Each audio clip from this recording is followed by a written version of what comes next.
In a world of endless noise, one sound cuts through. GC Radio Hub. Your world, your sound. Imagine your favorite voices following you everywhere.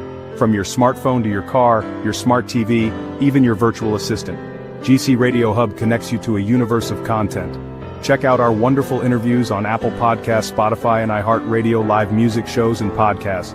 All at your fingertips. Android TV, Apple TV, Roku, Fire Stick TV. We're there wherever you are, because the only way to stay connected is to get connected. Download the GC Radio Hub app today and let your world come alive.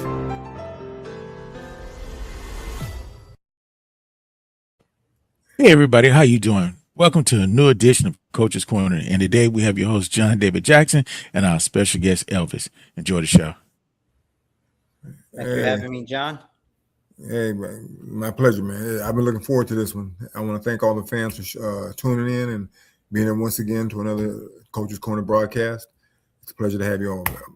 So, Elvis, I just want to ask you, just what got you started involved in boxing? How was your start? Well, it's a long story, actually. That's okay. You cut it in half if you want. Let's. It started actually doing amateur. Yeah. Boxing, and then in high school, I actually was a promoter, and I used to do Saturday night fights with the high school kids, with the football players. Actually, two of them became professional boxer. One of them name is Kenny Lunkin. Okay, I think he became 19-1. He was trained by Angelo Dundee, and I used to do Saturday night 10 a.m. boxing fights, bare knuckle boxing, you name it. But I started in the profession in the late 90s when boxing was still very different. If you remember, John, you were a fighter that time. There was less regulation. There was no Ali Act. There was fewer protection and much more promoter-driven environment at that time, if you recall. So the Ali Act wasn't a part of it. That era actually taught me a lot how business it really works behind the scene, and both opportunity and the flaws. So I learned from how the sanction body works. Yeah. I learned how the promoter system works. I learned how the management system works. I learned how the trainer system works, and the matchmaking. Those are the key 5 things. Once you understand that, then the extra stuff you learn by spending more time with the lawyers. Yeah. Going through the contracts with the fighters, including with the promoters. Yeah, no, you're right, definitely. So did you ever lace on a pair of gloves yourself, just for the hell of it, just to try it? Yeah, I tried it. Yeah. How was that experience? Good. I was good. But I was more of a baseball player. I love boxing more of an art. Yeah. If I could take away your weapon, that's how I was thinking. Right. It was funny. Let's talk about the shoulder roll. Let's use it with the term shoulder roll, right? It wasn't really Mayweather. It was done. No. Georgie Benton had it, Joe Jackson, Joe Louis. I mean, the old guys had it. So I know you had different techniques how to counter. I remember when I was boxing, one of my coaches told me, "Listen, when you throw your right hand," and they used to call it when he bumped it off. You bump the shoulder. Yeah. When you bump it off, he's going to fire back a right. Just come back at the same time with a left hook to the body. I used to land that shot all the time in the amateur. It was easy. Like, yeah, you could roll my right hand. I got another punch right coming right behind you, So, but that was it from that point on. Then I just learned the system. Yeah. So I guess let me give you a more breakdown about myself, besides what I started. I spent over 30 years in the combat sports industry space, right? Yeah.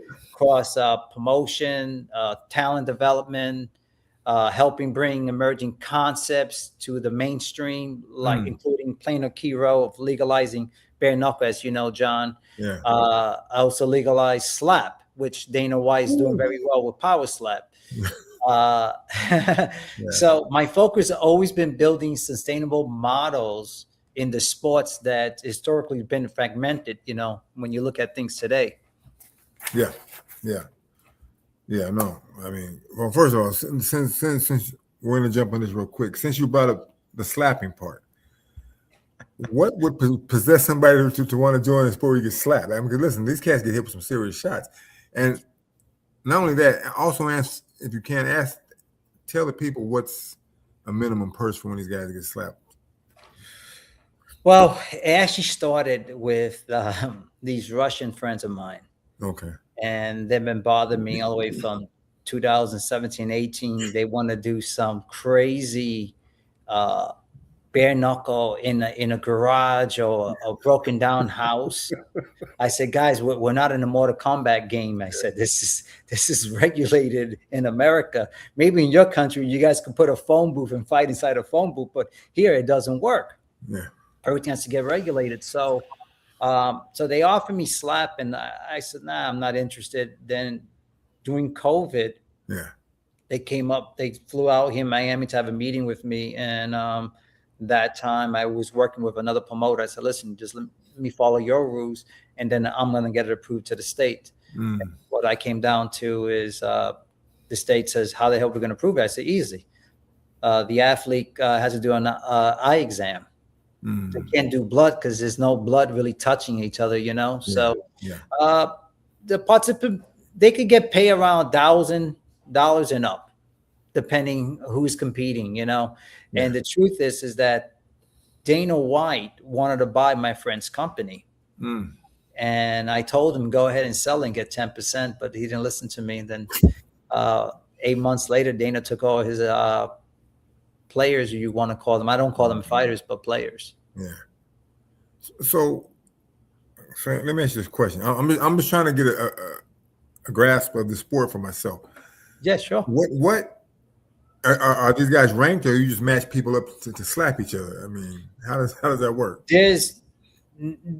I think now they have a ranking. In Russia, they have a ranking, but in America, like you had to fly different participants from different states and countries to bring them here.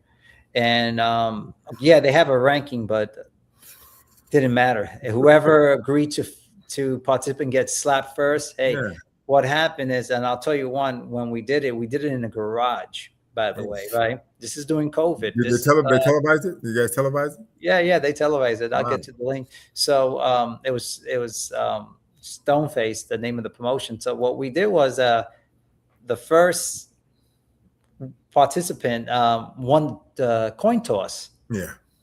And he has a choice. He said he slapped the guy or the guy slapped him. He said, no, I'll let the other guy slap me. And I said, that's the worst thing you could do, you know? So he gets slapped, right? He woke up minutes later. You heard what I just said, right? Yeah, I heard minutes later. I got that.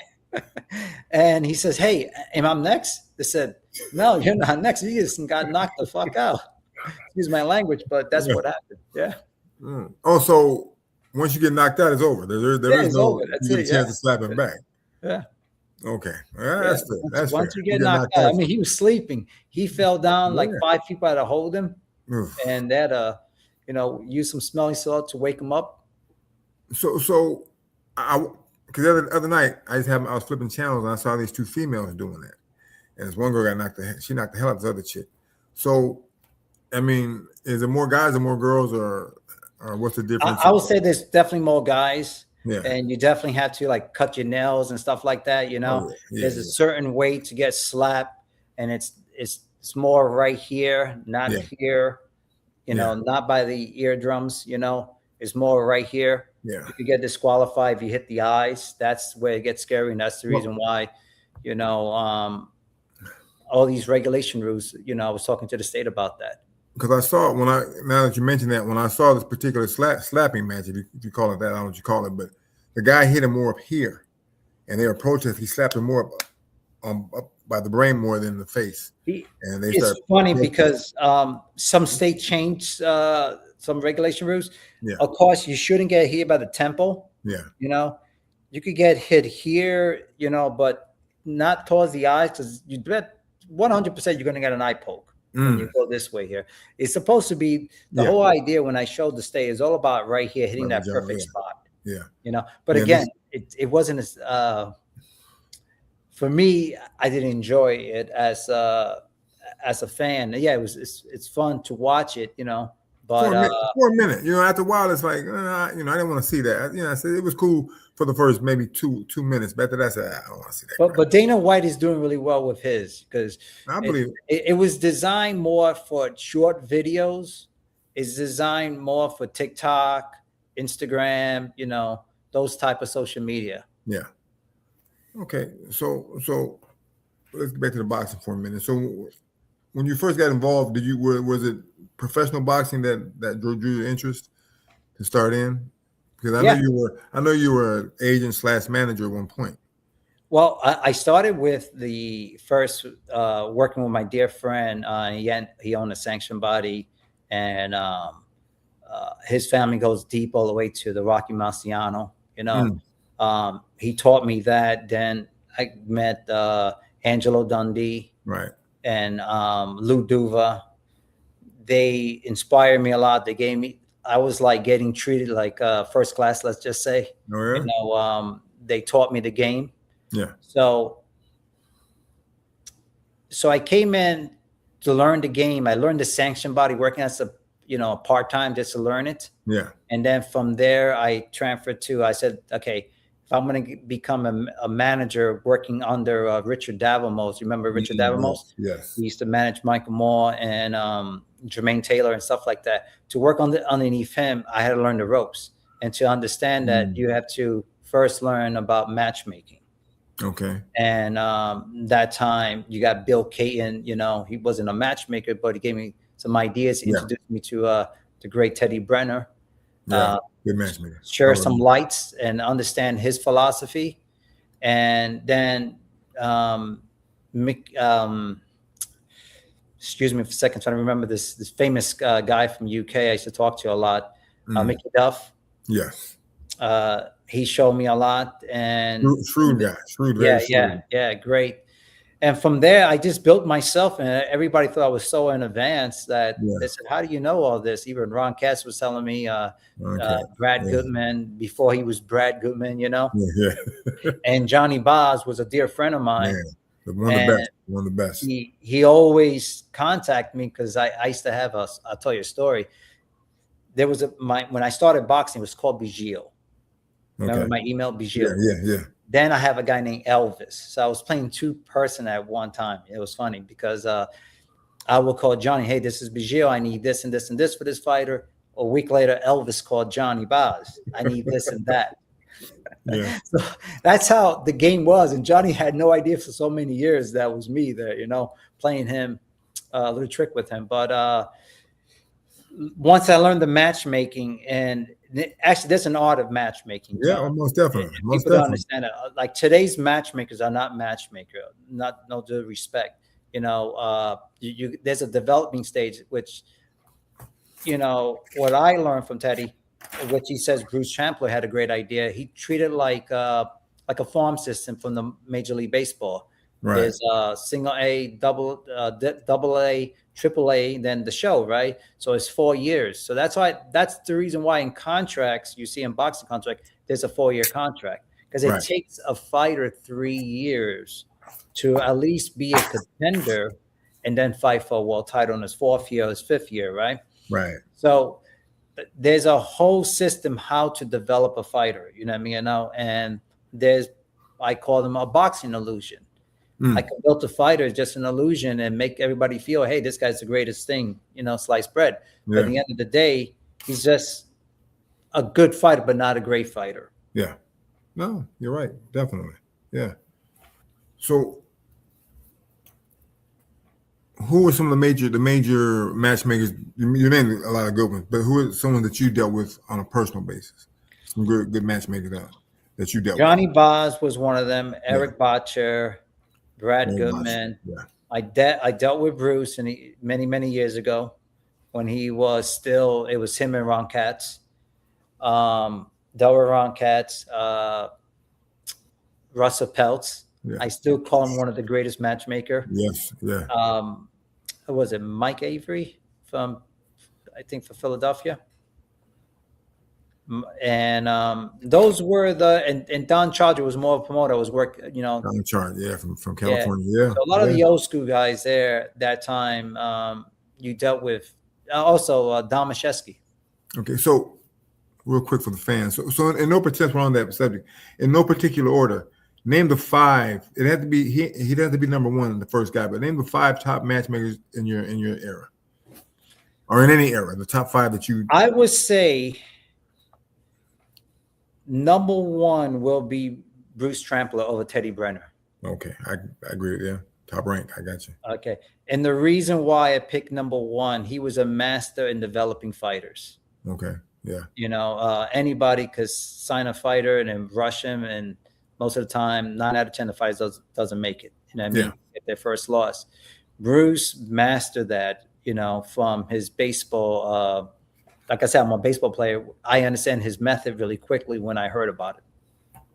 Okay. Number 2 would definitely be Teddy Brenner, and number 3,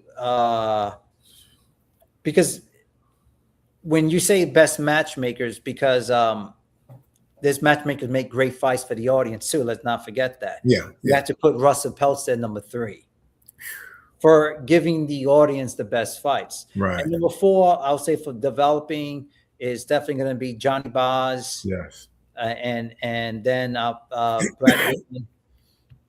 You know, and I ask you that because most today's fans, man, if they only knew how good these guys were back in their day and their time, these were some of the greatest minds in boxing. Because if you sit down and talk to these guys, people don't realize how much knowledge you could gain from these guys individually. Each one, they were all like brilliant people, man. Oh yeah, absolutely. When you look, let's talk about Johnny Boz, right? Yeah. Let's use Johnny. Johnny built Mike Tyson. Okay. Yeah. I know a lot of stuff about Mike. Look at Mike's first year. He fought like 8 or 9 fights. Yeah. They were the perfect opponents to Mike. That's called building the illusion, right? Yes. Okay. He built the illusion, how great Mike Tyson was at 18, 19 years old. Yeah. And then the second year, they just followed the same system. So Johnny did all that by handpicking the perfect opponent. But he did have issues with Jose Robota, Mitch Green, Razor Reddick. You remember him? Yeah. So Mike had some issues with some lanky fighters that knew how to jab. Right. Yeah. Well, but all that was just building that illusion. So the fans in New York and New Jersey, that time when he was being built, they was like, wow, this is the most amazing fighter we ever seen. So without getting deep into it, what would some of the issues be with these guys towards fighting Mike? Just out of curiosity, I'm just like issues from a matchmaking. From a matchmaking, yeah. Were they demanding certain things, or were there certain things? Well, you have to understand that, and as a fighter, a fighter with a good jab is always going to give you a lot of problem. Right. Mike had issue with Lennox Lewis when they should spar a lot. Yeah. I believe that. Even Evander gave him a lot of problem. Yes, I mean, you heard stories about that. I was there. I was in the ambulance. I was there. So Mike always had those type of issues. People will protect him and say, no, he did have issue with good jabbers. Yeah. Okay. A good boxer will give Mike a lot of issues, Yeah. People ask me, hey, how will Mike Tyson versus Muhammad Ali? Look, I wasn't around to watch Ali at his prime. I could just watch from a videotape. I think it would be an amazing fight. Oh yeah, but look at Joe Frazier. He knocked Joe Frazier lost the second fight after that, and the third. So Ali will beat Mike, and Mike will get one out of him too. Depending how many fights they fought each other. Yeah, yeah. So I'm gonna flip the script real quick out because you mentioned baseball. Yeah. Were you little league? What did you play as far as your baseball career? What position? Semi-pro. What position did you play? Shortstop. Oh man, whew. That's a tough position, bro. I ain't gonna lie to you, because you got some things you gotta watch out for. Because the ball's coming at you quick. It's like I enjoy playing shortstop. I was also a pitcher. Oh yeah. That's what really hurt my career. From baseball, I had a great arm. Okay. And there was a ball player from the Chicago Cubs. They called him Sean. I think it was Dustin. I think it was Sean Dustin. I think that's his name. From a pitching mound, I could throw 90 miles an hour. Oof. and I only weighed about 130 pounds. So they used to call me, which I wasn't a New York Yankee fan that time, Rod Guidry. Oh yeah. Yeah. So when I was pitching, I never iced my shoulder. So I learned that, after you pitch, you're supposed to ice your shoulder. When you play shortstop, you never ice your shoulder, Right. So that I had a tear in my shoulder, then a tear about my elbow, which is called a Tommy John surgery I needed. I remember that. Yeah, One day a scout told my parents that to sign your son is like signing a car lemon. Oof. Yeah. So, you All right. all right. You didn't punch him, man? You should have punched him in his face, man. No, he was right. Yeah, you got an injury. I mean, think about this, John. Will you sign a fighter if you're a manager and he has a torn shoulder? Yeah. You can't. I mean, especially if you know he's gonna be punching a lot. You don't know how he's gonna perform. Yeah. No, at all. No. Not So at I don't get mad at him. Okay. So how many? How many? Did you ever box amateurly just for the hell of it, just to get the Yeah, I was young. Yeah. What age did you start? Nine bouts. Okay. New York. It just wasn't for you. Well, put it this way. I believe I defeated. The coach. He's a character too. A Supreme Team. He trained Logan Paul. Okay. I'm trying to think. I can't get it right now. Just brain fog. Yeah. Don't worry about it. Yeah. Okay.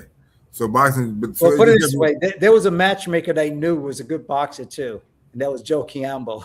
Okay. Yeah. There you go. Didn't Joe win the Golden Gloves by chance? I think he did. New York State Golden Gloves. Yeah. Okay. I believe he did. Cool. Yeah. So, what year did you decide that professional boxing would be something that you would really like to? No, my grandfather told me it's best to play baseball. That's where the money was at. Yeah. And I was playing ball, so I was good. I was like, oh, I'm just gonna stick with baseball instead. I mean, but when you felt so after you decided baseball wasn't your thing, when did you say when did you walk away from baseball? I started baseball now. I think I was 10. I mean, when did you walk away from it? When did you say, you know what, enough of baseball? I'm done with baseball. Oh, that was 20. Okay. And so when did you really? That's when I went to boxing. So you let me. So did you have a couple fights? Was it 9 fights? You About said? nine amateur fights. And then you just figured what? You just rather just be more on the business part of it? Well, it makes no sense just to go right back after you missed like almost 10 years of it. Oh, Yeah. I mean, of course, I shadow box a lot, hit the bag and all that, spar for fun, but I wasn't competing. So you had to be true of yourself, Yeah. So did you move to Florida when you started with the professional ranks, or were you still in New York?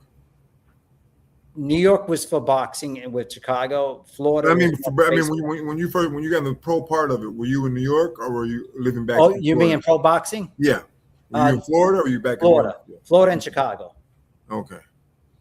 And so what year did you get started as a professional in boxing? 96. Okay. I'm trying to think when I met you. We didn't, Okay. Well, we met a couple of times. I was watching you. I was one of your fights that was there. I saw you at the gym in Philadelphia. Honestly, I'll speak about you a little more. I think today, if you were competing in the last 20 years, you definitely would have been a more of a dominant world champion. People ask me, hey, I'm going to speak the truth. And not because I know you, just style-wise. You would be Canelo Alvarez. Yeah. You would give a lot of problem to Crawford. Okay? And they don't understand today's boxing is not yesterday's boxing. Right. I agree. Boxers are way different than today's boxers. Okay. Yeah. Even Floyd Mayweather would avoid you to fight you. All due respect. But you had a crafty style, you had a great jab, and you're very active. Yeah. And you took a lot of risk, even going to international. John, I know everything about international and fighting. When you're fighting someone's country, you're never going to get a fair court, and you know that. The referee, will never give you a fair shot. The Anytime judge, I walked out with my title, man, that was, yeah. So yeah. Any other country, any other states, that fight would have been stopped. Yeah, no, you're right. Yeah. So who was the first pro that you worked with as either an agent or / manager? I was working with Kenny Lunkin, and then when I went with the Davamos, it was just that time they had Michael Moore, and then Richard Hall was one of them. Then So let me ask you a question real quick. Now you mentioned the Davamos. Alejandro. The Davamos, because they dealt with Emmanuel Stewart. They had a lot of fighters with him. They had Gerald McClellan, Frankie Lyles. Did you ever were part of that? Yeah. Well, yeah. In that same team there, there was John, his son, and Richard. And Richard pretty much he stayed behind the scene all the time. Okay. John was one of the money guys for Emmanuel Stewart. Yeah, because he had under that tutelage, they had a lot of guys. Like I said, Frankie Lyles. They had a sack of fighters there. They had like I saw like 10 guys come to Kronk at one time. They're all young kids, just out the 88. I think it was the 88 team. Yep, and that was all Davamos. That was all Davamos and John. Yeah. Mm-hmm. Okay. So that was a good guy to work with, man. Oh yeah. That was he let Manny be Manny who he is. He let him be the manager too. Yeah. They had Hearns, by the way. Oh, they had a piece of Hearns also? Yeah, they had Hearns. Yeah, at the beginning stage. Yep. Mm-hmm. Okay, man. And of course, they had Michael Moore. They hire, I believe, was Teddy Atlas. Yeah. And then they brought in Shelly Finkel. And the reason why they brought in Shelly, because it's a fight for the title. That time, Shelly had a lot of strength. Yeah. With the sanction body, and Shelly made it happen. And Michael became the world champion. He did. After that, things didn't win well, and then Teddy was known that he was going to get fired. And he had an issue with John Davamos. I think he punched him in the face. Damn. In the hotel. Yeah. Yeah, that's okay. That's some rough stuff right there. So, question for you. Now you watched many fights in your lifetime. I'm quite sure. Who in your time? Who were you said just top 5 fighters in your era, in your time? Who would you say the top five fighters were in your era, the time that you were really into it? I definitely will say this, and you won't like the name of the fighter when I mentioned this. I thought Parnell was one of the great fighters out there. One of the slickest cats, yeah. Yeah, I believe, Parnell was definitely number one. Yeah. Well, I won't say number one. Roy Jones, in my opinion, is probably the number one fighter. Yeah. Roy had natural ability. He just had natural ability. I couldn't use Sugar Ray Leonard because he was already towards his end of his career that time. Yeah. No, Roy, and I talk, Roy and I, we're in the going to the airport one time, crossing paths. And I said, let me tell you something, brother. I said, naturally, you're the best fighter out there. No, he is by far. I said, one day you're gonna need some defense in your life. I said, not right now.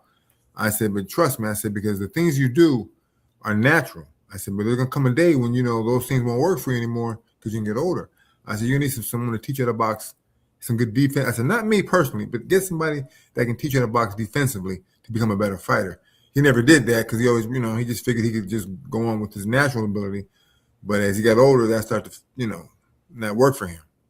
And then he started getting knocked out because they hit behind the head a couple of times. And yep, that was a bad area for him right here. So, like I told about, if he'd have just learned something from somebody that had to be a better technically sound boxer, he would have been untouchable.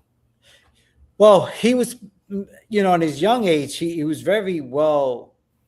His foundation was strong. Oh yeah, like you said, when he got older, and when he was competing, because he was relying too much of his athleticism and his speed, and you lose all that. I mean, Murkison, I remember he mentioned to me that Roy lost steps. Yeah. So if I had to say boxers, let me just for in that era, definitely you were one of them. Parnell Whitaker, Roy Jones, Bernard Hopkins, James Toney, and I'll use Floyd there too as number 6.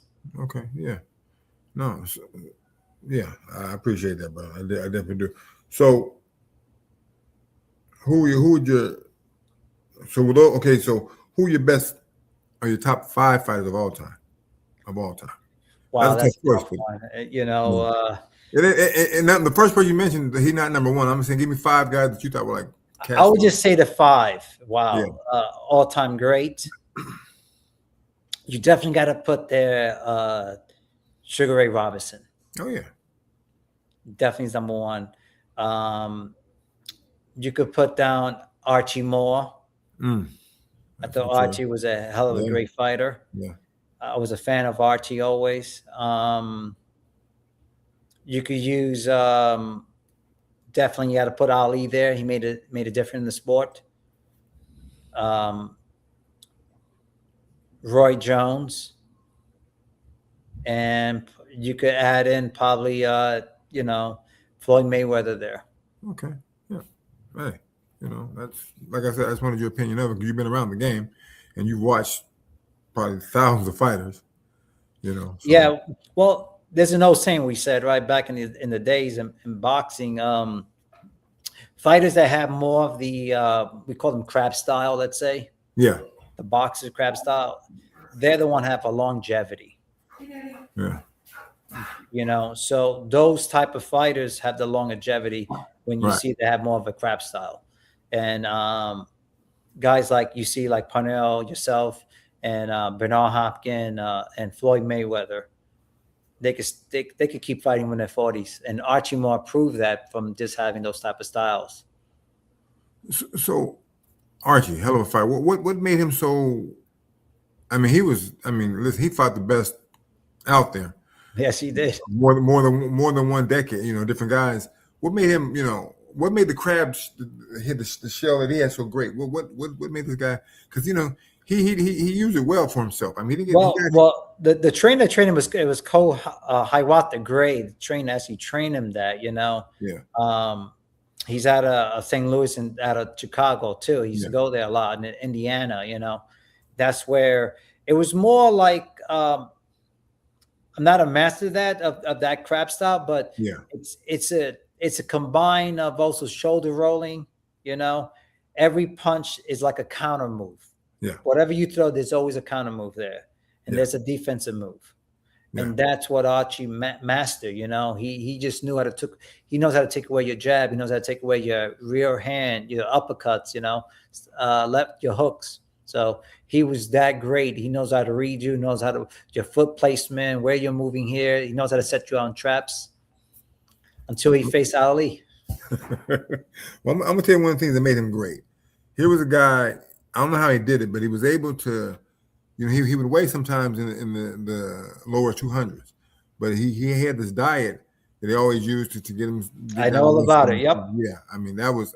I can't, I'm not gonna lie and tell the people that I heard so much about it. I never really knew what it was, but I said, here was a guy who was able to take that and make it work for him by losing weight the way he did. The old Ray Assel and Panama Lewis actually taught me a lot of this. They used to watch a fight, and when you drink something and they see something coming through there, they know you're cheating. Okay. And Archie would chew the meat. Yeah. And spit out the meat, but drink the juice. And that's what he did. And the reason why he drinks the juice because he could run it out and sweat it out. Yeah, that was, what? See, now that you mentioned that was sick. In the old school, they used to drink tea. Yeah. Or broth. If I just a little sip and that's it. And you could always work out and burn it out. So that's what a lot of the great fighters used to do. Yeah, no, see that. Yeah, see that. Once you mentioned that, that all came back to me. I read that years ago about Archie, and that's what he did. So yeah. And it's all the time he was doing it. Yeah. So I'm gonna take you away from that for a minute. I want to take you to another sport that you were active in. I don't know if you're still deep into it, but that's the bare knuckle boxing. Yeah. How did you get involved in bare knuckle boxing? And by the way, brother, that's a rough sport, man. Listen, I couldn't do that. I couldn't do this. It's so weird because in the bare knuckle space, I've been there in the past, in the 90s, underground fights. I actually had some of the famous UFC fighters that actually fought there before they became UFC champion. I'm going to mention his name. He knows who he is, you know. And he's also working for UFC, you know. And they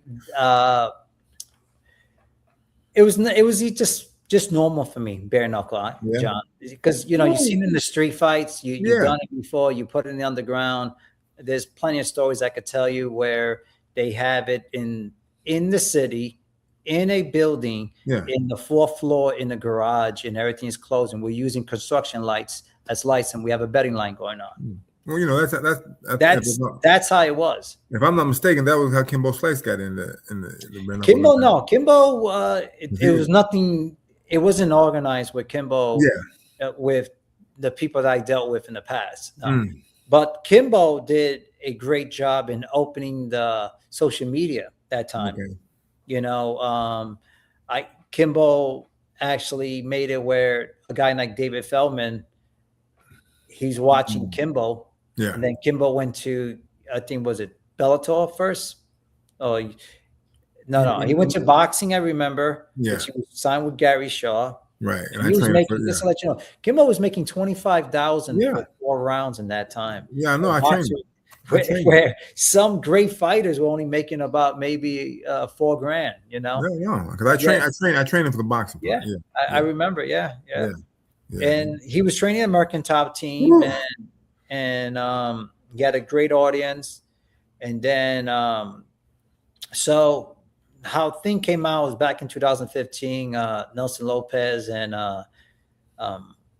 David Feldman contacted me. He said, "Elvis, we want to start bare knuckle. We heard you're the guy. You know, they call me the Magic Man to make things happen." And they asked me my opinion about the bare knuckle space, and I told them I know a lot about it, and I think it could work if it's done right. I believe that UFC that time when, you know, when UFC they were started bare knuckle first, you know, let's not forget that. And they had a hard time to approve it. So after years passed by, I went through the Seminole Tribe. I actually almost had it, but what came down to in the last vote, the chief was impeached. We were going to prove it in 2016. So I told David, look, just build yourself a little resume. I'll give you some ideas what to do. And David, you know, when you go to Wyoming, you could do anything in Wyoming, by the way. It was already open in Wyoming, to be honest with you, you know. So what I did, I opened it. When I opened I had to go to Wyoming to sit down with them, with the state. And then I went back to talk to the state of Florida. And I said, okay, guys, this is what I'm going to do. I did have, just say, I lobby from DC and the tribe. And I mentioned to them, look, guys, the voting starts next week on Wednesday. I want to hear your blessing if we could get this approved. And then that was on Friday. They contacted me on Sunday. They said, Elvis, just ask you one question. Can we wrap the hands here behind the knuckle to get this approved? I said, sure. For how long? He said, 1 year, done. So that's how I started. It was in April 2019. Okay. And when state of Florida opened up, every state followed through that. It was just easy to open up.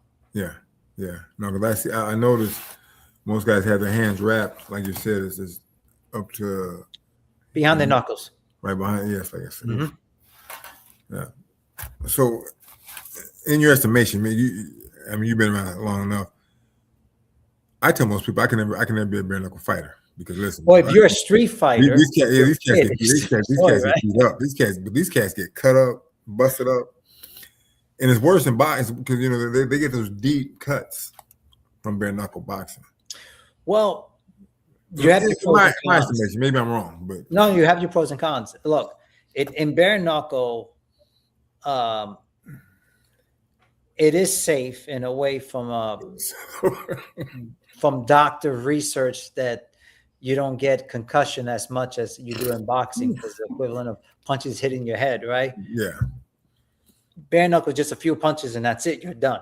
Yeah. You know, you do definitely get a lot of severe cuts and all that, and it's brutal. It is brutal. I ain't gonna lie to you about that. It's a tough sport. But John, if you really understand the bare knuckle, that's, you know, the word boxing is bare knuckle. It's not boxing what we're doing today. Okay. It, you know, when I started back 1700, it was called boxing, an English word, right? But no gloves back then. Just no gloves, no glove. And okay. that word stands for boxing. It was called at that time the square circle. Okay. Yeah, okay. I remember that. Okay, and you remember those are the terms we saw was used. Yeah. So that's what David BKFC did. They took that circle from the event. And what happened, how they got into the box, it was because the ring post was too difficult to do it indoor. Yeah. Okay. Yeah. So it was just affordable just to put four corner posts there, and that's it. You got a box. Yeah. But they still call it the square ring, you know? Yeah. You know, I mean, excuse me. It's a brutal sport. And I tell most people, if you were a good street fighter, I said, you know, that's what bare knuckle boxing is. I mean, I said, it depends on what kind of, you know, if you can take the shots. But to me, I look at the sport, it's listen, you do what you want to do in it. But when I look at it, and I notice a lot of Cuban guys, they go in it because that's their last resort. They go into bare knuckle boxing. That is correct. You know, and I say, well, that's not a sport I would want to get into, because that's what I associated with your last, you know, chance to make money in this type of profession. And it's just brutal, because I've seen so many people get, I mean, deep cuts when they come out of a fight, like bare knuckle fight. It's like, man, it's unreal. Yeah, it is. And don't get me wrong, with bare knuckle, the last result is coming from the boxers. Actually, but when you see fights like in UK and Russia, yeah, it's well matched.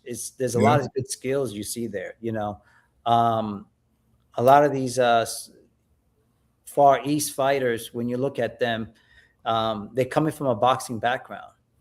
Yeah, yeah. You know, you train on Sergey Kovalov. He was a good bare knuckle fighter, by the way. Oh yeah. Yeah. Oh yeah. So a lot of these guys, that's how they survive, is doing bare knuckle fighting. Yeah, yeah. Well, there was a lot of underground fights back in those days there. So they, you know, if you think about this, John, back in the 1900s, boxing gloves were more like 6 ounce. Yeah. And a lot of the fighters, they didn't really believe in hand wraps. They built their hands just using the boxing mitts, or using we call it garden gloves. They hit the bag. It was no hitting pad. They just hit the bags, and that was it. Well, I know a lot of my friends when I was growing up, they would do that. They would hit the bags with like maybe gloves you use to play in the snow. You know, not that it's padding. And I said, I ain't doing that, bro. You gotta wrap my hands up. Yeah, we call it garden gloves. You know, you cut the tip right here, and you just hit it constantly all the time. Yeah. You know, you had to strengthen your fist. Yeah. Okay. And a lot of the times back in the days, a lot of fights didn't really break their hands that much, because they was pretty strong. A lot of these fighters were working, you know, so their hands were really, really strong. Today's fighters, when you shake their hands and you see like, hey, it's too soft, you know, that means they really haven't developed the hand strength on that. Yeah. And a lot of these Soviet Union fighters, that's all they do. Yeah. Woo. Yeah. Bro. I couldn't do it. I just couldn't do it. It's crazy. You know, as good as I was as a boxer, I just don't see myself getting hit upside the head with bare knuckles. Unless if I'm in a real fight, I have no problem with that. But if I'm getting paid for it, I have a problem. I don't know why. You know? I don't blame you. People ask me. I said, hey, that if you listen, you're gonna get hit. I said, you're gonna get cut. Yeah. You know, so just be prepared for that if that's the sport you want to do. Yeah. No, you're right. I appreciate that. So get back to boxing. You know, a lot of people ask me, you know, because in today's boxing world, I'm not that much of a follower like I used to be. I love boxing. Mm-hmm. I don't really follow today's fighters like I once did. Now, I tell someone, the only way I'll know if you're a fighter is that you're fighting somebody that I'm training. Then I'll watch you. But you really watch today's fighters. I didn't realize who the heavyweight champions were. And I said, this guy's from Germany. This guy's from this country. They weren't Americans. You know, I thought it still all heavyweight boxing champions were from America. That's how much I don't really follow boxing today. But would you say today's fighters, what's the difference between today's fighters and fighters of, say, of the 70s, 80s? Because that was the 70s were some of the best heavyweight boxing I've ever seen in my life. These guys, and not just heavyweights, those guys fight each other. They to make sure they were the best, they would fight each other. Today, you know, somewhere in the mid 2000s, guys quit fighting each other. I will go. Yeah, I'll answer that. Look, actually, today's box is more commercial, John. It's not about talent, who's the best. So the truth is, when you look back in the 70s and 80s, those type of fighters, you know, that time where the boxing was growing, you know, that it really comes down to heavyweights. That's the truth. Heavyweights in America, it's what makes boxing in America. Okay. And then you have to look at what shift happened in 2000, right? The Ali Act came aboard, you know. So let me use, for example, Mayweather. You know, Mayweather was a perfect combination of talent, timing, and positioning himself to come during the rise of the hip hop world, right? Yeah. During the hip hop culture, you got social media came out, Facebook coming out that time. Mayweather just understood how to market himself beyond boxing, what a lot of fighters weren't doing in the 70s and 80s and 90s, right? So he just didn't win fights. He was building his own brand. Right. That's what, you know, when people ask me about Mayweather, he was a perfect branding fighter, okay, beside his talent. Right. Okay. And the fighters before the Ali Act, okay, you had fighters like yourself, Roy Jones, Bernard Hopkins, the Mike Tyson, the Lennox Lewis, the Evander Holyfield, and Larry Holmes, Ali, right? So what happens after the Ali Act too? The network, right? In the 70s and 80s and 90s, it was the early HBO started more like in the early 80s, let's say, right? They were really strong HBO.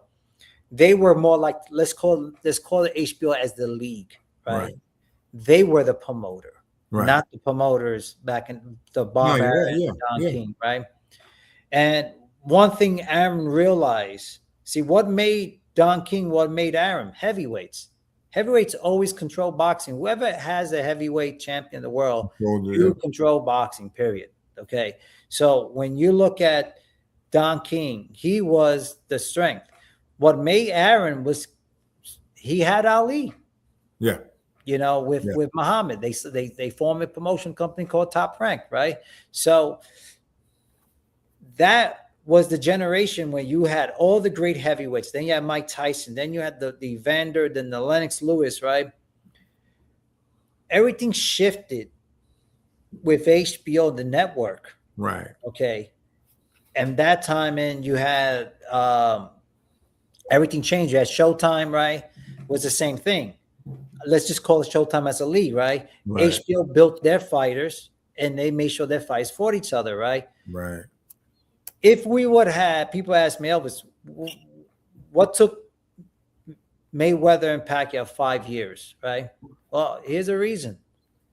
Arum felt that if Pacquiao beats Mayweather, right, they got 3, 4, 5 more years to enjoy themselves, make more money, right? Mayweather, if he lose, he's done.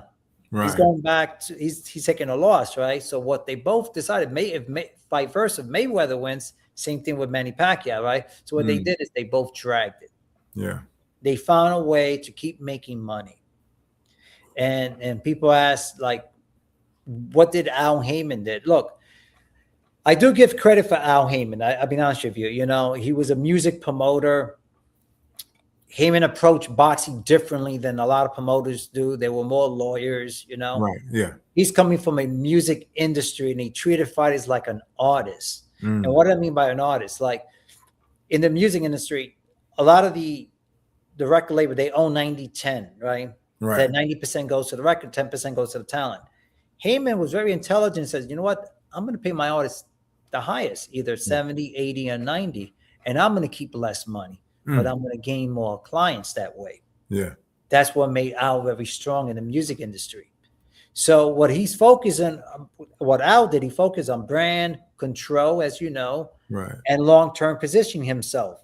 And his relationship, from that point on, he gained experience from the boxing by hiring Gary Shaw's son, Jared Shaw, as one of his consultants, and he had Johnny Bonds as his consultant.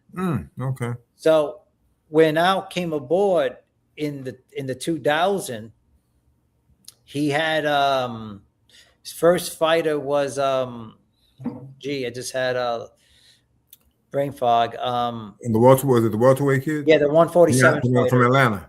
Yeah, from Atlanta. Got killed. The kid got killed. Yep, he passed away. Yeah. That was his first fighter. I can't think of his name right now. It will pop up. Sad about that, but that was his first fight. And after that, he built fighters, trying to grab Floyd Mayweather as a consultant, as an advisor. And, when I look at Al, I call him, when I first met him, I read him pretty fast, John, the truth. I already knew what kind of character he was, what he was all about. Definitely he wanted to be in control, dominant. You could see it right through him, what he wanted. He was a smart man when you look at it this way. When I mean smart, like everybody's smart. Meaning that Al, when you look at Al, he doesn't mind getting his hands dirty. Okay. You would understand that. Al would start from the bottom just to learn the industry, to understand what's going on. Yeah. Okay. When he got into boxing, he brought Jared Shaw, Johnny Boz, started going to Don King office, picking Don King brain, and then Dan Goosen. Then he met Lou DiBella, and then Lou introduced him to Richard Schaefer and Oscar De La Hoya, So I was picking everyone's brain. Once he realized, he says, hey, I got a music platform. I know about venues. All I do is hire a matchmaker, hire an event coordinator, hire PR, and I'll get all the fighters. And what Al did is that he found a way in the network to go above everyone and went straight to the top of the chairman. That time was Time Warner, and he worked out a deal. And he was more of like a consultant advisor, right? Yeah. And Al got the network. And don't get me wrong, Shelley Finkel was doing the same thing back in the days, in the 90s, So I always said the network were the real promoters. Exactly. Exactly. And it was the network that made the fights. Exactly. But when Al came aboard, the people that were running HBO, they didn't have the experience like Steph Abraham and Lou DiBella had. Right. They knew how to match that fight. Manny Pacquiao and Mayweather would have fought if you had those guys back in there running HBO. Al would not have that much strength that time. Yeah. No. Well, and I tell people, maybe you can help me with this one. I tell them back in the 70s, King had Aram and they had the Duvas came along. And, the beauty of Aram and King, they were hustlers. Yeah. They didn't rely on just TV. They hustled the casinos. They got they got site venue. They got money for that. They got the live gate, and then they had TV also. I tell them the difference between them and today's era. The King and Aram and Duva, they did it from the 70s, 80s to the 90s. They ran a hell of a thing. But once Al came along, the one thing I like about Al's contract, you were guaranteed just 2 fights per year because he paid you. It wasn't like that. Money. Yeah, well, that John in the beginning, he didn't have that type of deal like that. Okay. And then when he first started, he was just in a learning stage. I would just say it like that. Okay. He was in a learning stage and he just didn't want to fight. If he signed you right inside Bernard Hopkins, he would tell you, you guys cannot fight each other. That was Al when he first started boxing. He wanted to make sure he can't let anybody that's in the stable in the same weight class cannot fight each other. Like, for example, he had Paul Williams and he had Floyd Mayweather. Right. Style-wise, Paul Williams would defeat Floyd Mayweather, Same thing with Vernon Forrest. That's the guy I was talking about. Vernon Forrest would have gave Floyd a big head. Oh, yeah. Remember, Floyd was that was his highest weight class he could fight at 147. That was his peak. Yeah. Okay. He fought 54, but that was just one fight. But that was because Oscar wasn't the same. I'm with you. I'm with you. That's why I think so that's a different story, you know. But totally different. Yeah. So, but when you look at, you know, Floyd, his max weight was 147. Anything higher than he's going to have a problem with any great 154 or 160 fighter, right? So Al will make sure that you guys cannot fight each other. That was Al in the beginning stage. You know, once Al realized that he had control and he had his TV network, he would make sure that he'll pay the promoter like a finder fee. You know, right? Yeah, they get paid really well. You'll be the licensed promoter, but I call Al the director. Right. Yeah. Because remember, Al also loved doing sitcom. He loves doing videos. Yeah. He enjoyed that. That's what he enjoyed. So when you look at Al Heyman, it's like he protected the fighter. He knew how to build an illusion. He's about building the brand, right? And then he'll make the best fight for the fighters. And what Al did great to the fighters is say, listen, hey, what do you want, John? You want a house? Sure, great. Hey, do you want a house in New York? You want a house in California? Let's do this and that. You want a boat? I'll get you a boat, you know? I was really good in that and smooth talking to the fighters. So fighters felt that they were being protected by Al, which they were, right? Yeah. And they were getting, you know, fighters just say, hey, I'm maxing out the most money I'm making than taking a risk, right? Yeah. So that changed the industry of boxing. Right. From that point on, you know, if you think you're doing it right, when you're thinking about it, right, there's going to be some consequence. And the consequence was that HBO removed Al Heyman and Golden Boy Promotion and Ross Greenberg. And then he got into Showtime. And when you look at Al, like, it is sad because when he left HBO collapsed 5 years later. Yeah. When Al he was the last promoter, PBC with Showtime, they collapsed. Yeah. You know, so a lot has to do with executives in the network. You know, you can't point all the fingers at Al, you know. Yeah. He just saw the opportunity, he had to grab it. Well, here's the thing, you know, and maybe I'm wrong. Maybe I should word it differently, but there came a time when he only allowed you to fight twice per year, but he paid you great money. These guys were making. Well, that was with PBC. $2 or $3 million. Yeah, they're making $2 or $3 million, and you know, and my thing was, I would say, okay, well, if I'm fighting for Al, how come I can't fight 4 times a year and make $12 million? Well, you know, but you got to think about it. He had 200 fighters signed. Okay. You know, he was building his own UFC league. Al was doing that. I heard something like I heard something like that. You know, he was definitely doing the difference from UFC and PBC is that boxing is more expensive. Yeah. UFC, MMA is a new sport. So they could take advantage of not paying the athletes 20, 30%, and the promoter's keeping 70% in his pocket. Yeah. Whew. You know, so if Dana White and the Fertitta brothers, when they started, they tried to go in boxing, their system would have failed. Right. Okay. You know, so when you look at Al, he was trying to create a league, and the best thing he could do is just have every fight twice a year. No, that makes sense. They'll pay you well for that. Yeah. No, because you know, you know, like I said, once I realized, they said, you know, every guy that I talked to that boxed for Al, they said we're going to allow 2 fights per year. I said, but you're making decent money. They said, yeah, that's why we don't care. If I'm making $3 million twice a year, that's $6 million bucks. I said, well, hold it. What if you fight 4 times? That'd be $12 million. Once you ask for, can you fight 4? But Al gave you 2 fight limit. And that was it. Yeah. Again, if the networks were involved in the 90s, the network would be the promoter telling Al, hey, well, he's fighting 4 times a year.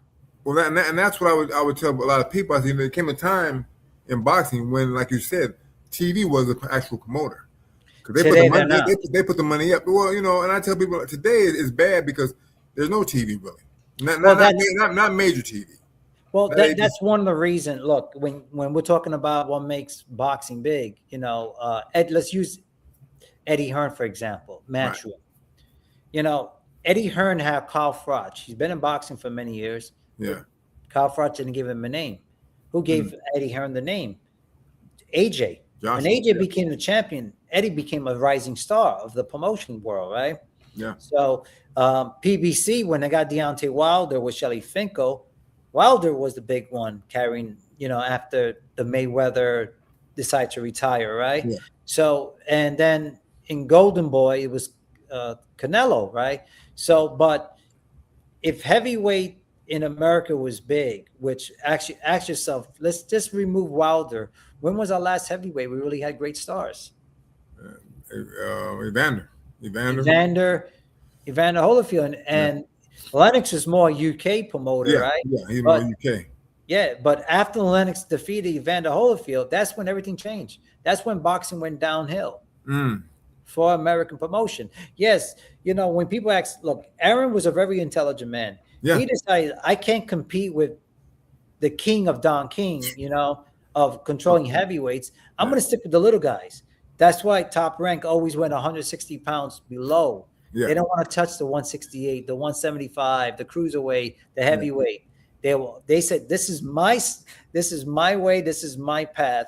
Don King, you know what? You control the 168, you control the 175 cruiserweight and heavyweight. That's your section, So that was the reason why, when you look at it, Don and the heavyweights was so strong back in the days. Yeah. When UFC started, it was really heavyweights, light heavyweight, and middleweight. That's it.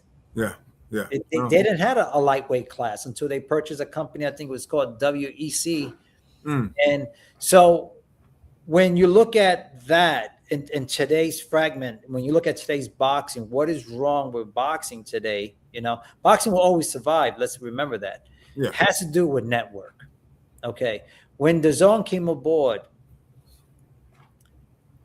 there was an exclusivity with Matchroom.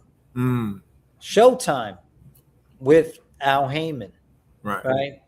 That changed everything. That system doesn't really work when you give it to the promoter. What DAZN's supposed to do is say, hey, you know what? We're going to work with Golden Boy, PBC. We're going to work with Lou DiBella, and we're going to work in UK, Eddie Hearn, and let's say Frank Warren, right? But the TV controls, they make the final decision. That's how you make great boxing fights. But a lot of these guys don't have the knowledge of boxing unless you hire a boxing person to be. Well, you hit it around the head. And that's why I tell people about Don King and Bob Arum. Don may have been a street hustler, but he knew the more he got into boxing, the more he understood it, and the more he would receive it to understand it. And it made him a better hustler in boxing. Arum was just a smart guy, real highly educated guy who also saw the things that he could do in boxing were great because they both had hustle in them to take boxing where they took it. A lot of people say Don King would rob fighters. Here's the thing that people don't realize. The flip side of that is, say, I'm Don King has a fighter, and the fighter's gonna make say $150,000 for a fight. Well, the fighter may go to Don King before the fight, say I need to borrow $5,000 here, $10,000 here, $15,000 there. So after the fight, Don's deducting all this as he gives it to you because it's guaranteed money. But after the fight, all that you borrowed from, he's taking all that back. So you might get a check for like $25,000. Because I had a fighter one time. I'm not gonna mention the name, but true story. When he got finished with Don, he had $1,000 left on his purse. Well, I got a story for you about that. It's funny you mentioned that. And also, I'm going to mention the fighters out of respect. So this fighter fought the biggest fight in his life against a primetime fighter, right? And it was the purse was $1.4 million. Right.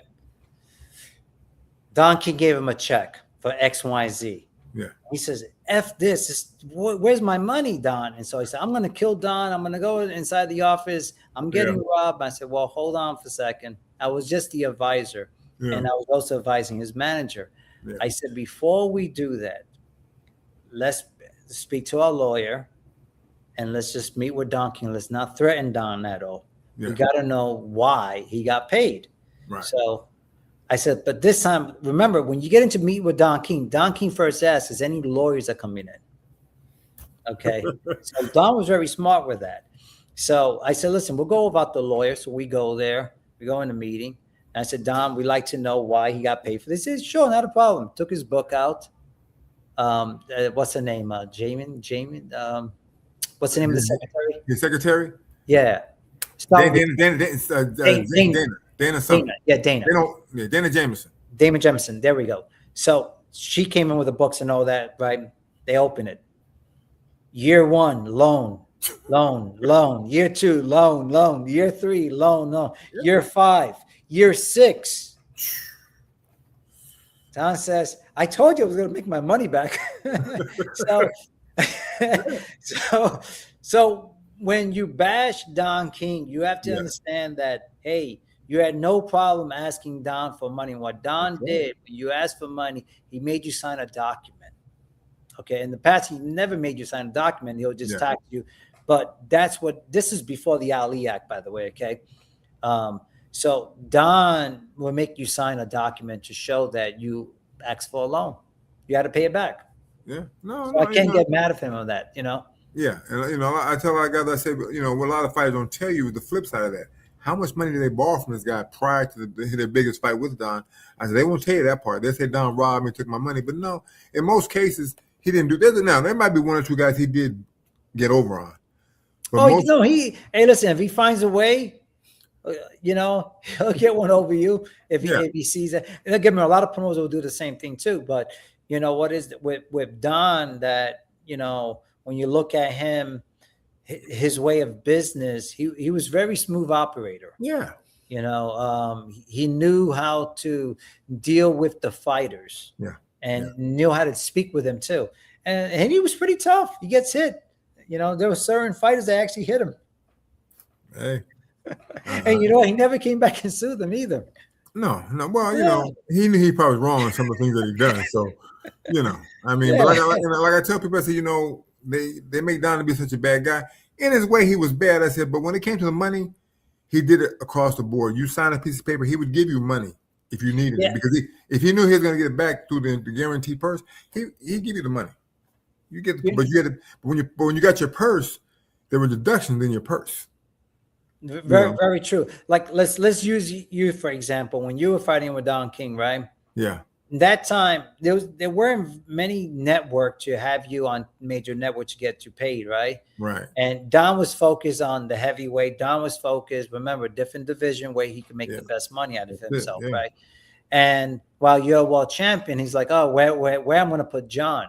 And for him, it was hard to speak to the network to ask for X, Y, and Z because the network that time did, when they saw you as a boxer, they're like, yeah, we like John. He's a great boxer, but we're looking for more action fighter, which I see what's wrong with today. Today's, if you look at a lot of fighters, they're all flat-footed. They all just come forward. They're not thinkers. They're not great boxers. They don't move around. They didn't box the way you used to box, or Parnell Whitaker, the other great Sugar Ray Leonard, But today, John, if you were fighting, you will be on the network. You will, because the promoter makes that decision. I'm going to have John as the co-feature or the main event. Yeah. And now you're going to get paid $1 million. Yeah. Today's fights that were making millions, they won't be making millions back in the 80s and 90s. No. Not even close. No. The only fighter I saw making money is Canelo and Mayweather and Manny Pacquiao. Half of the fighters won't even make it. Yeah. No. So speaking of that, I got a question for you. I want you to, if you feel free to answer, if you don't feel free, don't worry about it. Now, Floyd always claims he was the greatest of all. He gives himself that accolade. He's the greatest and blah, blah, blah. He ducked a lot of fighters, a lot of good fighters. But Roberto Duran and Aaron Pryor, how were they done against Floyd Mayweather? It's a very good question, John. Remember, Floyd was a great branding guy. He liked to brand himself. Yeah. He knew he didn't have the punching power. Right. Okay. Like that time, like Oscar De La Hoya, let's use a fighter that you train with. Shane Moses was good. Yes, Bailey, Julia Jackson. He didn't have that kind of power, right? So what he did is he saw a page of Ali, page of Mike Tyson, a page of WWE. So he knew how to brand himself. So he will mock the fighters just to brand them. He was just saying it just to throw people off curve. I mean, he wasn't trying to hurt the great fighters, you get me? But remember, when Mayweather said he's the best, that's just him saying it to himself. But in reality, he knows he was never the best. His own uncle told him the same thing. His dad told him the same way. You wouldn't not succeed in the 80s and 90s the way you've done today. Right. Fact is, Panama Lewis, who did train Aaron Pryor and did train Roberto Duran. Yeah, great. I was going to bring him up to you later on. Floyd Mayweather will go to Panama Lewis every time in the gym to ask him about what did Duran do this? How did Duran do that? How did Aaron do that? Panama gave him the advice when he was young. Okay. I asked Panama, you watch Mayweather, you watch Duran. He says, Duran and Pryor will mop the floor with Mayweather. Yeah. He says, don't believe the hype. You look at the opponents that he fought. None of those guys would survive with Duran and Aaron Pryor. You put the whole roster who Mayweather fought, he will not beat Duran. He will not beat Aaron Pryor. No. I'm gonna tell you how I tell people. From a matchmaker, you know, the great matchmakers will tell you the same thing. Yeah. Well, I tell people, I want you to look at one fighter. I say, first of all, when Floyd was Pretty Boy, he was a hell of a boxer. But when he turned himself into Money Mayweather, he was more flat-footed. He tried to do all the shoulder roll crap, all that stuff. Because he was going up in weight class. Yes, sir. That was the reason. I say Ray Leonard said it the best, because Ray Leonard said, look what I did to your daddy. I've done the same thing to you. He beat the hell out of him. And John, the truth is, the style that Mayweather had, right? And we seen that in the 70s and 80s. There was nothing new. Those fighters knew how to fight. They know how to beat that style very easy. Yeah. Okay. That's why the trainer Dale William trained a lot of fighters with that, shoulder this way like that.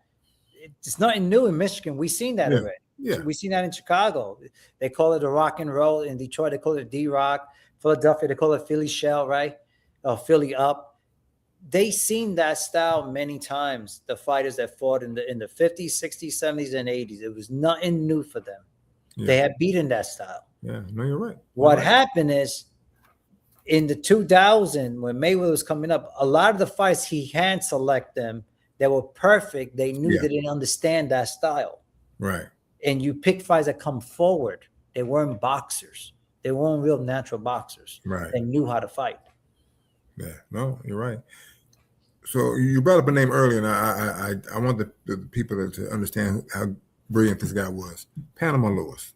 Listen, to me, he was a hell of a mind in boxing. This cat was, he was ahead of his time. Just how brilliant was Panama Lewis to you? I was his advisor back in 98, 99, you asked me, Yeah. And he was, how can I say this? Let's use Roy Jones, for example. Okay. He was just another level with a lot of the trainers I've seen. Yeah. And there was a reason why Ray Arcel and Freddie Brown wanted him. He saw things quick. Let me just give you the story with Roberto Duran and Sugar Ray Leonard. And I finally told Sugar Ray Leonard the story. What, the first fight? Or the second? The first fight. Okay. So 3 weeks before the fight, Ray Arcel, who's very well-knowledge trainer, right? Yeah. Been around the game. He lost a lot of fights with Sugar Ray Robinson and Joe Louis, But he says, we're going to lose this fight. And he sat down Freddie Brown, Panama Lewis, and the amateur coach. Right. I believe his name was Jose. And he said, guys, we need to find a way how we're going to win this fight. Panama, who knows a lot of people, heard a story that Ray Leonard was sparring. And one of the sparring partners was looking at Ray's woman up and down. That pissed off Ray. Ray Leonard beat the crap out of that sparring partner. So the guy was hyping up how tough and mean Ray Leonard is. Yeah. And Panama goes, thank you. You gave me a sign that I know what to do now. That's what was so good of Panama Lewis. He see things that people didn't hear, listen to, right? So what he did, he told Ray Assel and Freddie Brown, both of them are Jewish people. They said, we can't do that. We can't. What do you mean? Well, the only way to do that, we have to play reverse psychology. We have to say something that is going to be nasty. They didn't want to do it.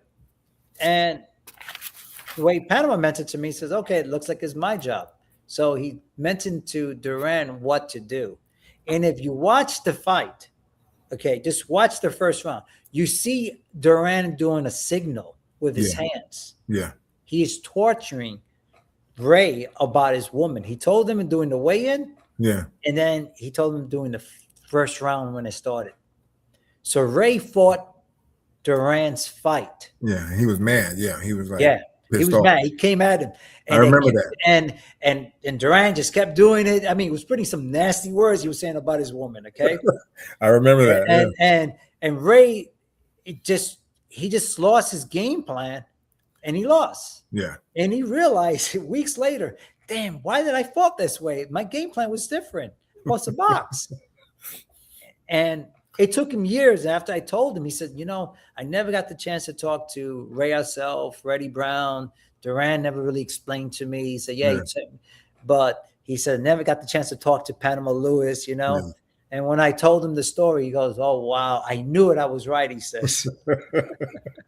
That's how great Panama Lewis was. He had an eye that he could see a fighter and he could tell you about this fighter. And he knew how to push the fighter. And he just wasn't a motivated speaker, He just knew about the fighter, the style. He'll push your button, see if you have it or not. Yeah. He'll check first, how smart are you? Do you have a heart? And do you have the balls? Yeah. Those are the three things he'll check on a fighter really fast. Yeah. And he says, okay, this is what we got to do to beat this fighter. He always tells me, to beat Mayweather, I don't got the fighters today, he says. I need a great boxer that knows how to counter, knows how to punch hard, and knows how to put more pressure on him, he says. I'm going to tell you something with that one. I was training Shane Mosley, and the wife, for whatever reason, she got mad because Shane, I know why. Shane wouldn't come to camp with, she wouldn't allow Shane to come to camp with me to Louisiana, to New Orleans to train Bernard. Now, they had the same promoter. They're both a Golden Boy. Yeah. But she would not allow him to come to leave California without her being there. And there was a reason why she wouldn't do that. It wasn't because of him. It was because she was afraid what she was doing.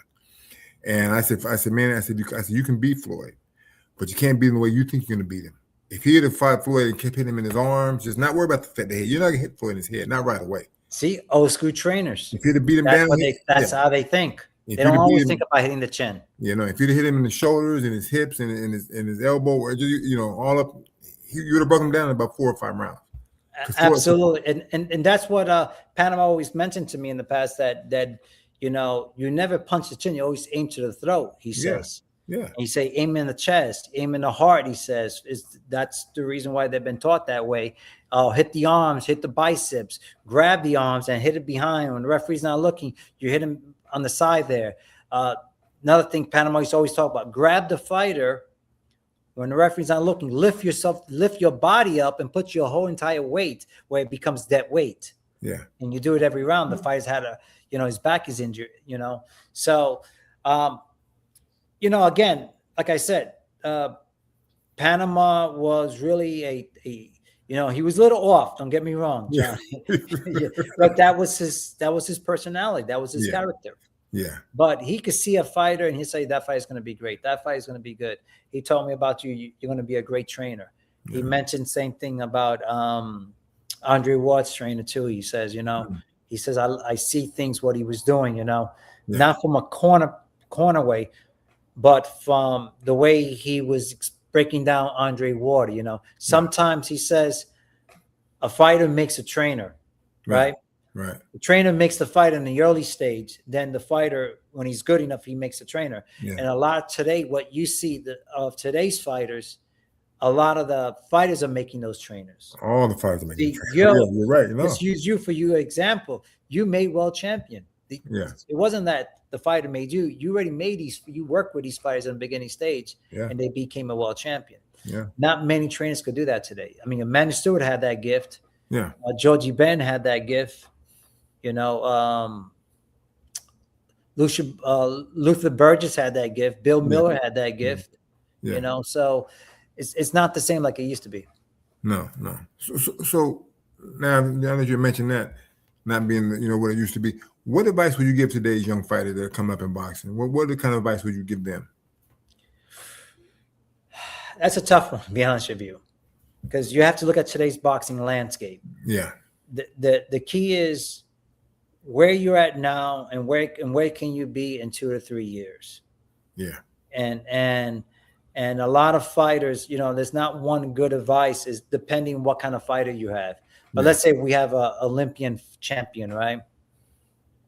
Well, depends what region he's coming from. If he's coming from India, you can make a lot of money because he has an audience there, right? If the fighter's coming from, let's say, Uzbekistan, right? Right. You're not going to get the great deal. Yeah. No. Because one, he's a foreigner. Yeah. He doesn't speak English that well. Remember, it's commercial branding this year.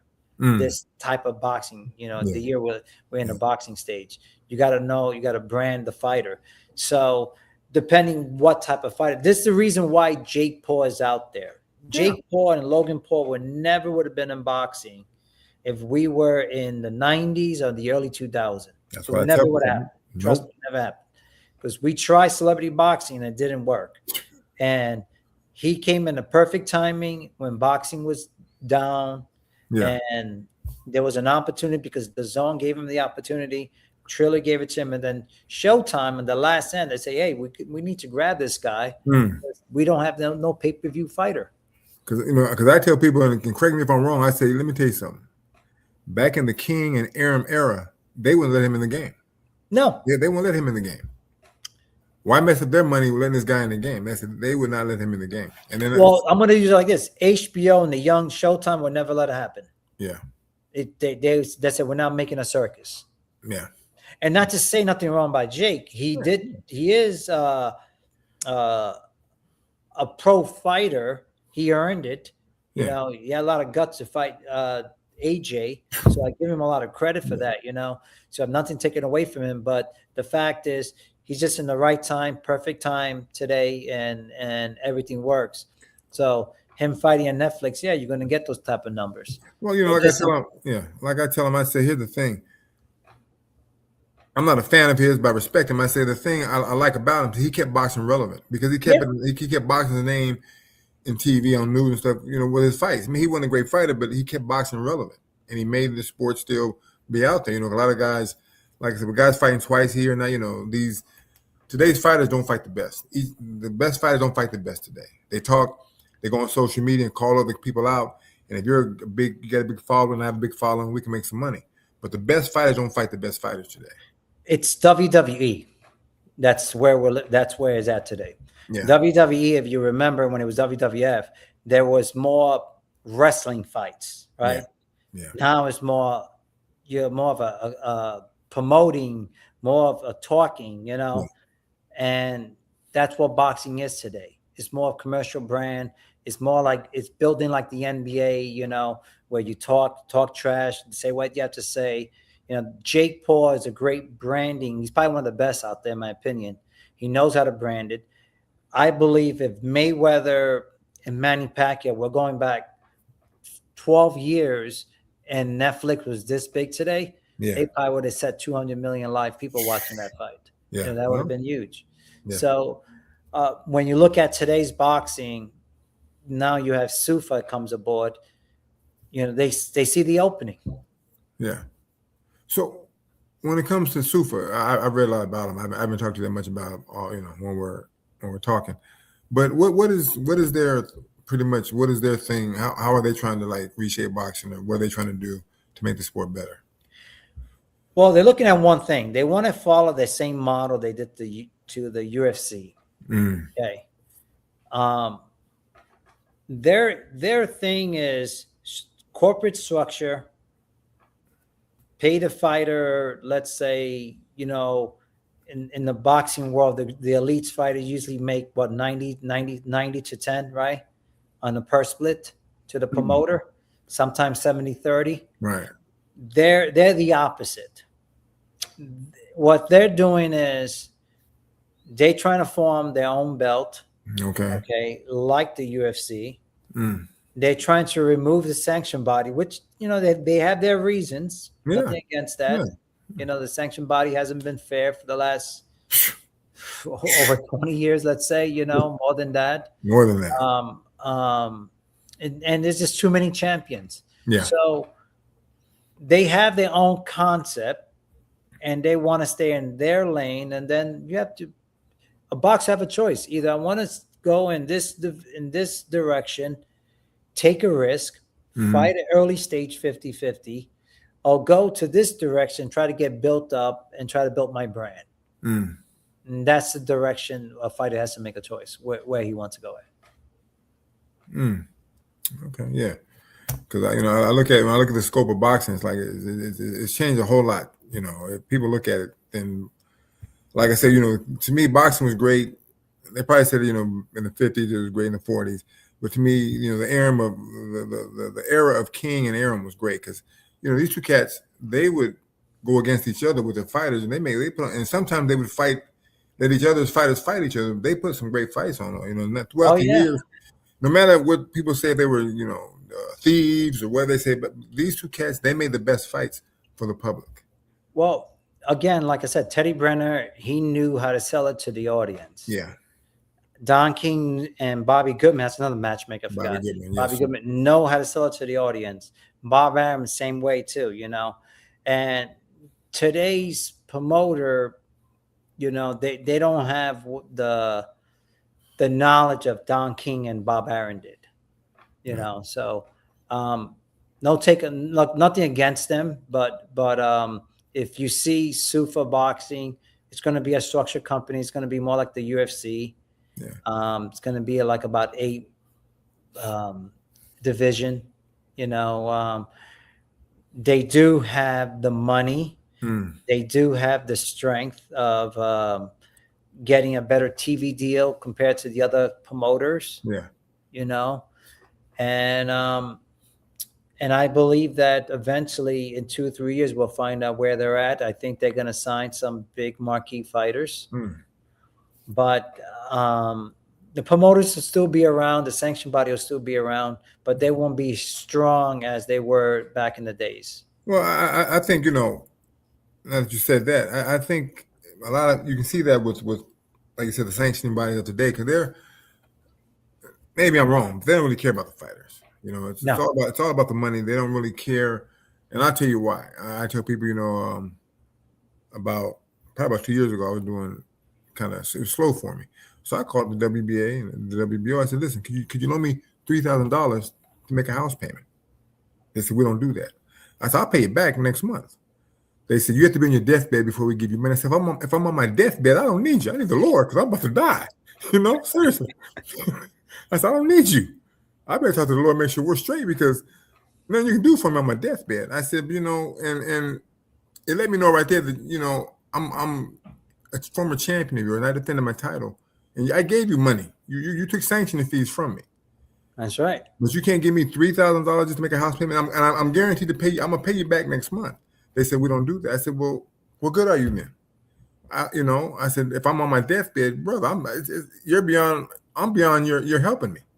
It's funny you mentioned that, right? So let's just talk about sanction body, right? Yeah. The sanction body didn't pay your fight purse. The sanction body didn't make the fight. They didn't promote it. They didn't brand it, right? All they did is have a belt. But they took the money, though. No. But I'm trying to say is, okay, they were never a promoter. Right. No. They're not a company that pay the fighter. No, you never paid me. No. So they used the promoter and the fighter to build their belts. Yes. And they'll come out with some policy. Hey, if you fight this is how much the value is. Because here's the reason why, John. If you got 20 people there bidding for your belt, they put a high price. And that's the value of the belt. Yeah. But if you only have 2 or 3 people, you don't. There's no. Maybe the bid would be really low. Right. Your value would be low. Yeah. So that's the reason why you sue for boxing. It says, hey, we're going to have our own belt. Yeah. And I mean, don't get me wrong. You still have your pros and cons because they're always going to pick the champion. They're always going to pick their number one. Right. We don't know how their ranking is going to be yet. You know, right now, if you look at let's use sue for boxing for that 147, right? Right. You put Conor Benn number one. What has he done lately?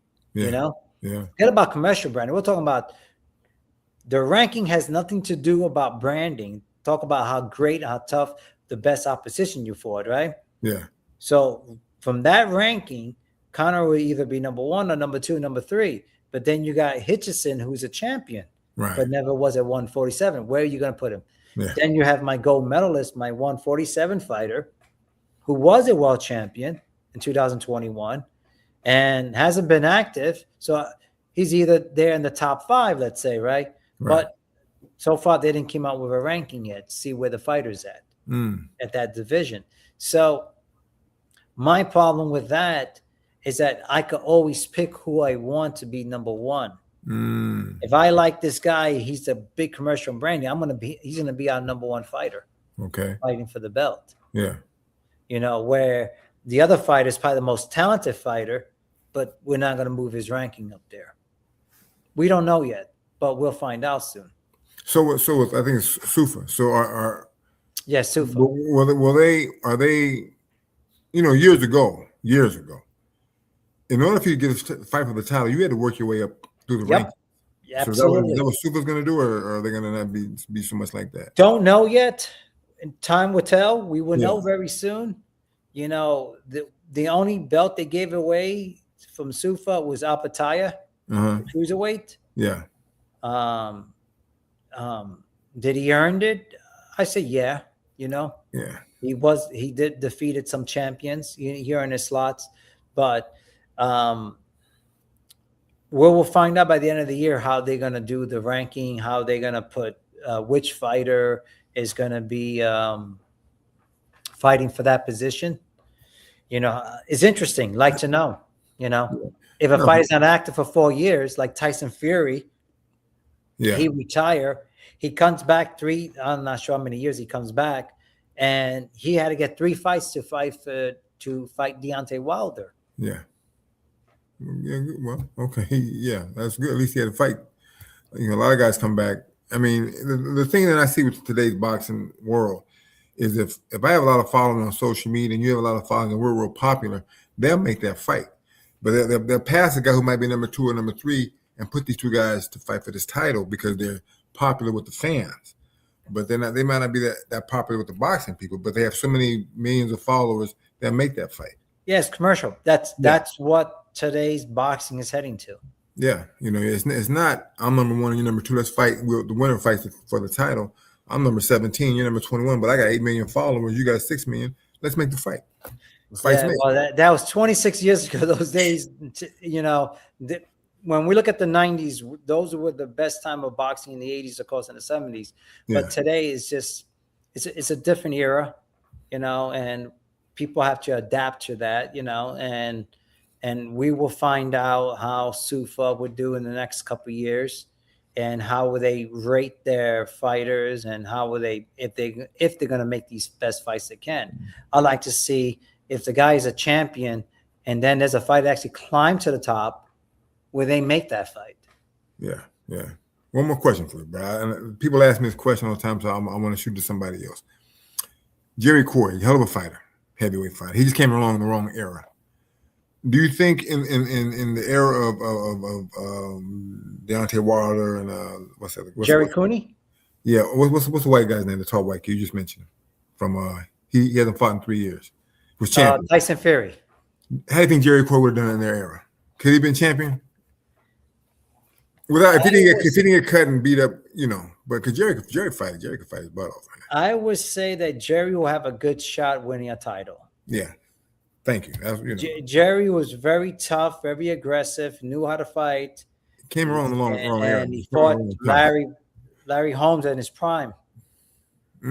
Larry was a beast. Yeah.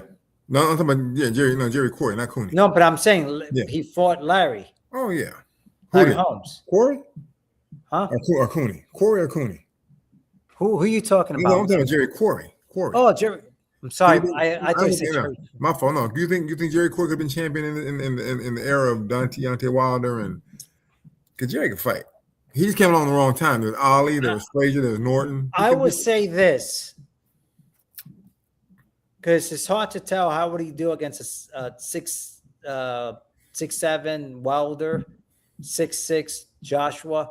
But I believe that, in my opinion, the best fighters are usually the one at 6'3" or 6'4". Why? They throw more than 10 punches, combinations, right? Yeah. 10 overhand uppercuts, right? Yeah. They know how to fight the inside. They know how to box. That's why you see Ali. You had the great Lennox Lewis, Riddick Bowe. You had Evander Holyfield. You also have Usyk, right? Yeah. Great fight. Good fighter. Very good. So my answer would be yes. Yeah. He would be a world champion. Yeah. Yeah, thank you. That's why I tell people, I say, Jerry just came along in the wrong era. He had too many great fighters that he couldn't deal with. But in today's world, he'd have a hell of a shot. Because Same thing with Ken Norton. Yeah. Yeah. Well, Ken ran across George, and that was just, and then Ernie Shavers, he was done, bro. Ernie would scare a lot of fighters today. Ernie could punch. Ernie could punch. Yeah, definitely. And there's, I always say this level. Look, John. The truth is, a lot of matchmakers don't know how to develop heavyweights. The fact is, the East Coast promoters were the great in matching and developing heavyweights. Always been dominating. That's true. You're right. And like I said, Aaron stood in his lane in the West Coast with the lighter fighters. Anybody who knows how to build heavyweights is always in the East Coast. Yeah. And that's why I said when Evander Holyfield lost his title, that was the end of the era for boxing from that point on for heavyweight. Yeah. You had Lennox Lewis. From Lennox, you had you had like Chris Bird winning a belt, but he was never a legitimate heavyweight, But it showed you that a light heavyweight could become a heavyweight champ. Yeah. Right. So when you look at it that way, there, a lot of the great heavyweights, I might believe, either going to be 6'3", 6'4". Yeah. Those guys, they could beat the taller fighters. They could beat the shorter fighters. Yeah. Yeah. Well, listen, before we let you go, it's been a pleasure. Question for you. So are you still active in today's boxing world? And so what are your things you're doing pretty much? Well, what I'm doing is I still manage 2 fighters. I'm not like in the space like I used to be. Yeah. I am creating a new league and working on other new projects. I signed an NDA, so one of them is it's pretty big. We'll see what happens, know. But and I still like in the bare knuckle space. Still looking at other stuff, but that's about it. Yeah. Well, I tell you what, one thing you'll never see me do is bare knuckle boxing, brother. I would recommend you not to do it. That's a rough sport, man. I don't care how you slice it. That's still a rough sport. I'm so used to having my hands wrapped, I couldn't fight unless I'm on the street. You're in a street fight. It don't matter. You got to do what you got to do. But, John, if you were in your 20s, you would have done it. But guess what? You didn't need to. No, not at this stage of my life. No. Yeah, a boxer would jump into MMA before he does bare knuckle. Yeah, I hear you. Well, before we go, brother, is there any social media thing that you platform you have that you'd like to give out or anything like that? If not, I actually, John, I've never been big on social media. I mean, I don't even carry social media on my phone. Yeah. But my Instagram, I believe, is Elvis_C_boxing. I believe so. I don't even know. Well, I would tell people, that you're a good man in boxing to know because you have knowledge about boxing that's amazing. So that's someone that I tell people to talk to because you know the game, you know the sport. So, and I appreciate you giving me the time. Thank you. Yeah, definitely, man. And I'm gonna do a show in the future, but it's gonna have 3 or 4 or 5 people on, and we're gonna talk about the state of boxing as opposed to the 90s compared to today. And I want you to be on that panel with me. Oh, sure, not a problem. Appreciate it, brother. Exciting. Thank you. Remember, thank you for having me. Thank you, John, for your time. I appreciate it. My pleasure, brother. Good talking to you. I'll talk to you soon. Take care of yourself. Okay, take care, brother. You too. Bye-bye. Bye-bye. I called in sick to work for a radio station's birthday party. Before you judge me, hear me out. GC Radio Hub is turning 2, and they're not just any radio station. They connect the real world with gaming worlds like OpenSims, IMVU, 5M, Second Life, and GTA, to just name a few. The 3-day streaming party they are throwing is the most insane anniversary party ever.